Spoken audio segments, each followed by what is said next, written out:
Os sistemas Unix representam internamente o tempo como o número de segundos desde a meia-noite do dia 1 de janeiro de 1970.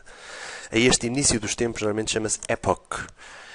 Época ou era, talvez seja a melhor tradução em português. Esta é a data aproximada do surgimento dos sistemas Unix. Os sistemas Unix oferecem várias chamadas ao sistema relacionadas com o tempo, que nós vamos analisar, e vamos analisar utilizando o módulo time, que utiliza de facto várias destas chamadas ao sistema para oferecer um leque ainda mais alargado de funções de manipulação de tempo e de conversão de formato. Vamos então começar por importar o módulo time e vamos começar por olhar para uma função útil, a função time deste módulo, que retorna ao tempo passado em segundos desde a epoch, portanto desde o início dos tempos, digamos assim, Linux. Se corrermos esta função imediatamente antes de um pedaço de código, e logo a seguir a um pedaço de código, como coloquei aqui, portanto imaginem que isto é um pedaço grande de código. Portanto, se colocarmos assim esta função, nós podemos facilmente obter o tempo de execução desse código, que por vezes é útil por exemplo, para verificar se o código está a correr rápido ou se poderia eventualmente correr mais rápido através de técnicas de aumento da eficiência, otimizações, etc. Uma outra função que também é bastante útil é a função gmTime.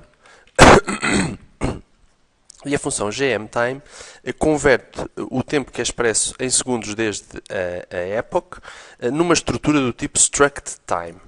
E, portanto, vamos ver, por exemplo, um exemplo da utilização do gmTime. Ok, portanto, podemos ver o resultado. É uma estrutura deste tipo, struct time, que contém informação acerca da hora, do ano atual, do mês atual, do dia atual e da hora atual. Portanto, nós poderíamos utilizar esta função, já agora dando um exemplo um pouquinho diferente. Podemos utilizar esta estrutura já agora e buscar cada um dos elementos desta estrutura. Portanto, nós podemos aceder, esta estrutura no fundo é um objeto que pode ser acedido através dos seus atributos. Portanto, por exemplo, se nós quisermos aceder a alguns atributos, por exemplo, ao ano, basta, portanto, colocar tm year, ok? Obtemos o ano. Se quisermos, por exemplo, obter o mês, podemos ir buscar o atributo tm month. Se quisermos o dia, month day. Se quisermos, por exemplo, a hora, é só colocar hours. Se quisermos o minuto, etc. Portanto, basicamente é seguir os atributos que estão aqui. Só colocar isto. Já me esquecia. Escorrer. E aí está, portanto, ano, mês, dia, hora, minuto. Uma outra função que também pode ser útil é a função strftime,